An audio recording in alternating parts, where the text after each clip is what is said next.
Hello and welcome to the 60 for 30 project. My name is Xander and I am sitting here with Ajilian Burrell-Warfield. How are you doing today? Good, how are you? Awesome. So we'll get right into it. So I guess what neighborhood in Kenosha are you from? The Lincoln neighborhood. I grew up on 67th and 14th. Okay. And you've been here you said you grew up here, right? Well, we came here in 86, so yeah, I've been here a long time. All right, cool. No, I wasn't born in 86. You looked at me like, oh, so you were born here then. No. So, what have you experienced as Kenosha's culture? Everything from close-knit to separation. Everything from, I don't know, from the church life to not the church life. I don't know. Kenosha's it's a broad spectrum, if I could say that. Mm-hmm. So, I don't know. So some things are really close-knit, some things are far apart. So that's where it comes in at. Like, when you're growing up, everything was close-knit, and then there was a time period where things changed, and then it got far apart, and so now it's getting back close-knit again. So, what are the things that changed? The people changed. Kenosha got really big, so that separates things, and that makes I don't know, it makes people kind of drift off and go into different directions. Mm-hmm. I don't know. It just got really big. It used to be small. Kenosha was really small, and everybody knew everybody. Mm-hmm. So now less people know each other, and it's less people know each other. There's more, what do you call them, like in-transit people that come from other places, and I don't know. Before it was people that were from here. Okay. Mm-hmm. If that makes sense. I don't know if that makes sense. It's like more people kind of moved into the area, and then as that happens, some people know each other, some people moved in, there's that kind of new feeling. You lose that, you lose the closeness. So you lose the closeness.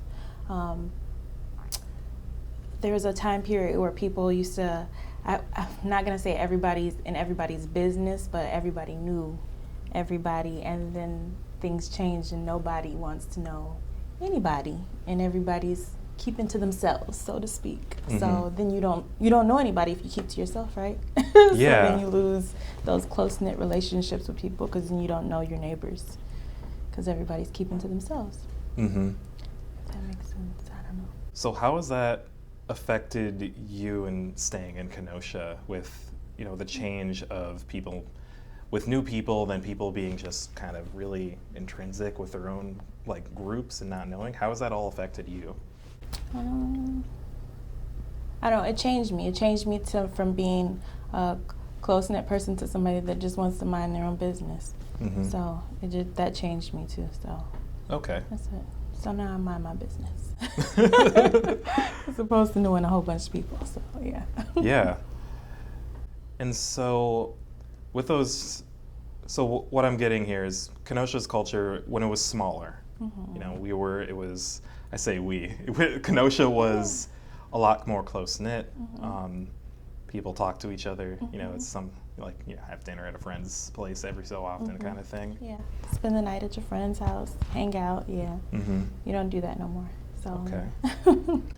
And so, with all the separation, and you also said it's getting close-knit again. It's changing, right? Because I just heard you say we.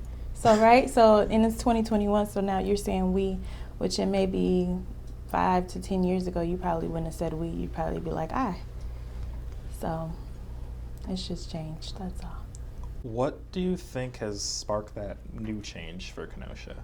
Probably the riots. Probably what happened to Jacob Blake. Mm-hmm. That brought people closer. So that's probably the biggest. What happened to George Floyd? That's bringing people together. So.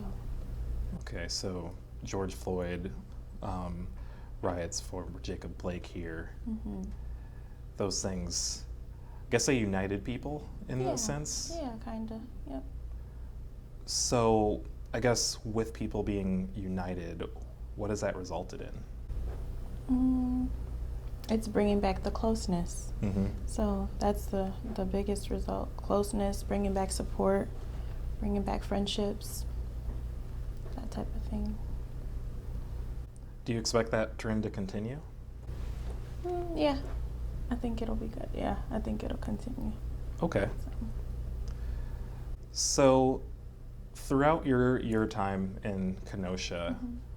what things have you wished would have been here for, as you grew up, or even just now? What sort of things have you wanted to see in Kenosha that just haven't really happened? So when I was growing up, we had the Lincoln Center, we had CYC, and we had Boys and Girls Club. Mm-hmm. Those 3 places in 3 different kind of areas throughout Kenosha, but kids always had somewhere to grow. That's something that the Lincoln Center closed, then the Boys and Girls Club and the CYC became one thing, and then one closed, those type of things Kenosha needs. That's what I would like to see here. So when those things happen, when those things closed, there's a generation of kids that missed out on having Lincoln Center, having the Boys and Girls Club, having CYC. So, I don't know. Yeah, that's something I'd like to see back in Kenosha, something I'd like to see here. Some more of those big What are group they centers with resources? Are they centers? Yeah, I guess you would call them centers. Yeah, but the people that worked there were amazing. They were when they say it takes a village to raise a kid, those are a village, Mm-hmm. the people that work there. So you had Mr. Harris, you had Miss Linda, you had, I don't know, it's a bunch of people that worked at these different places that were, Mr. Harris was your dad. He wasn't just, he wasn't just Mr. Harris, he was your dad. And you never disrespected him. And he also taught you respect in the same token, Yeah. So there's just, Kenosha needs those type of things. They need those type of people. I like that because I'm guessing Mr. Harris was the name. It's Mm-hmm. You knew Mr. Harris from when you were a kid, and you're still, you're still going Mr. Harris. I'm still now. calling him Mr. Harris, but yeah.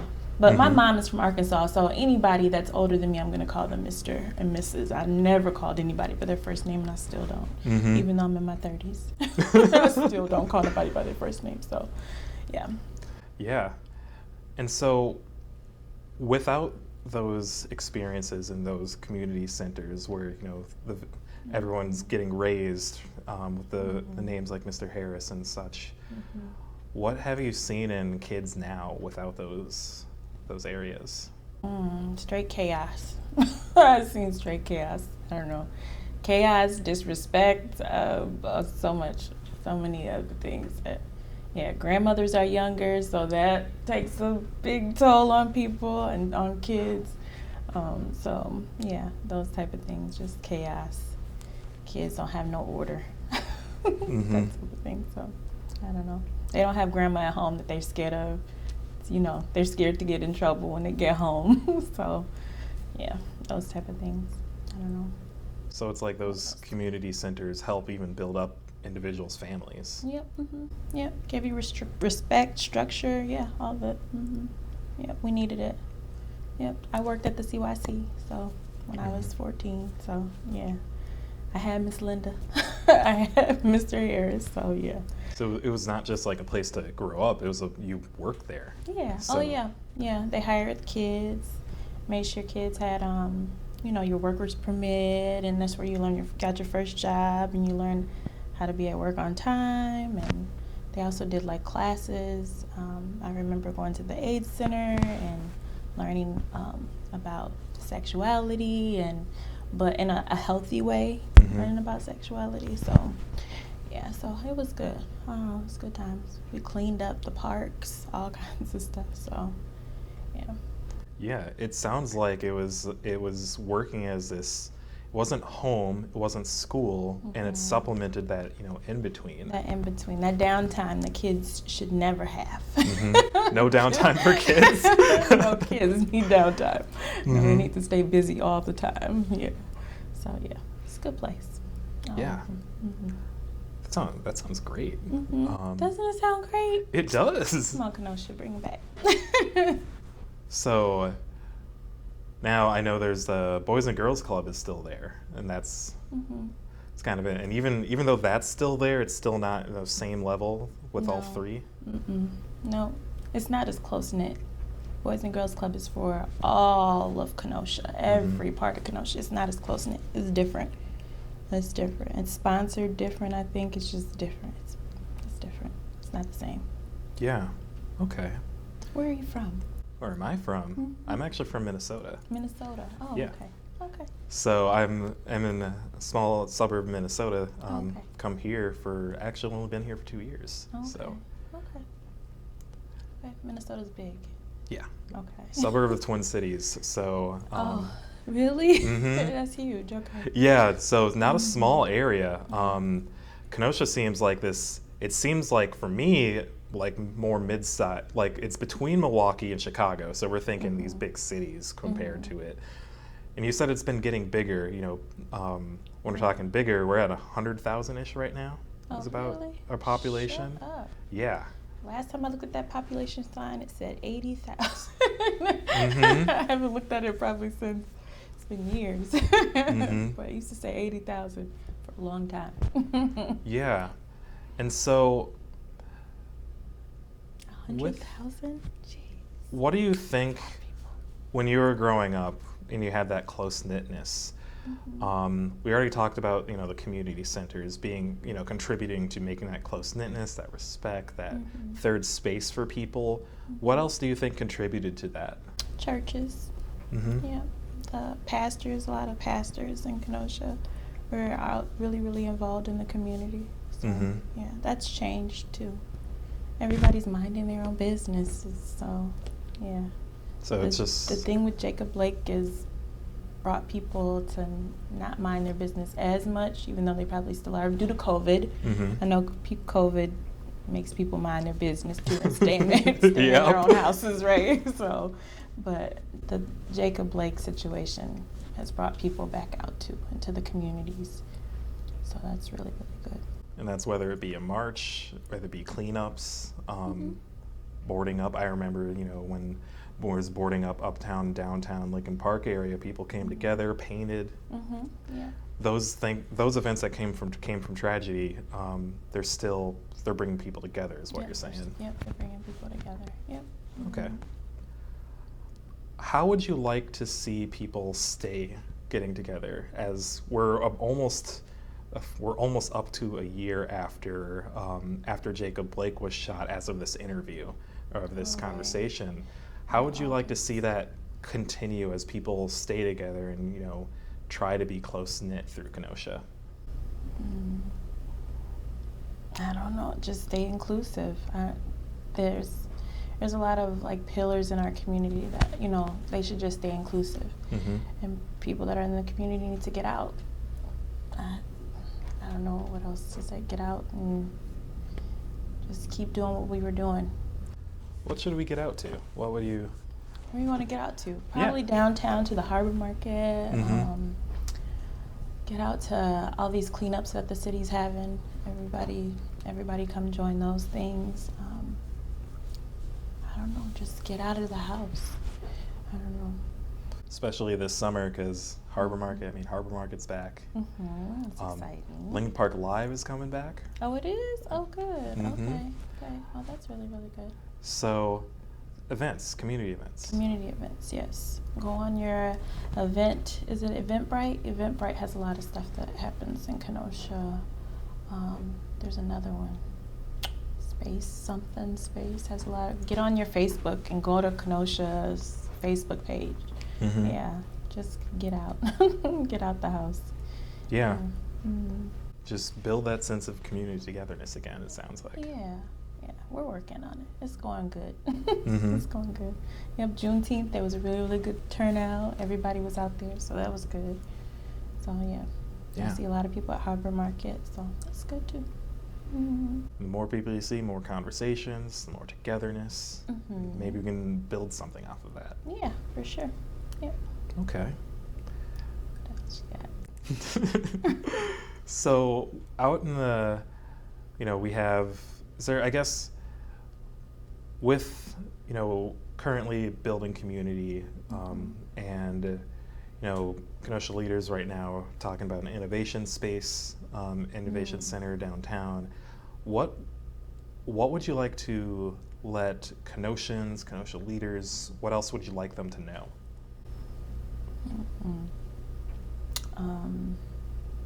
The community is bigger now, so I mean, everybody needs to stretch their arm's length and reach other people and start reaching people here. Yeah, not just the same little groups, but try to reach a lot more people. Yeah. So, yeah. What you mean the innovation space downtown? The Where Kenosha Chrysler Innovation Center Neighborhood? is? Yeah, that one. Oh, okay, where Chrysler was. Okay. Okay. So That'll be big time. that'll be big time. Yeah. What else do you think about it? I think it'll be big time. Okay. I haven't heard too much about it. I've heard more about what's happening uptown than I do about the innovation space. I wasn't at that meeting. I was Okay. at the one for the uptown, though. I was at Yeah. that meeting, yeah. So that's going to be a big development, too. It's a big opportunity, and maybe could bring back some of those community centers that you enjoyed so much, or is that the hope? That's a good hope. Okay. Let's talk to the mayor.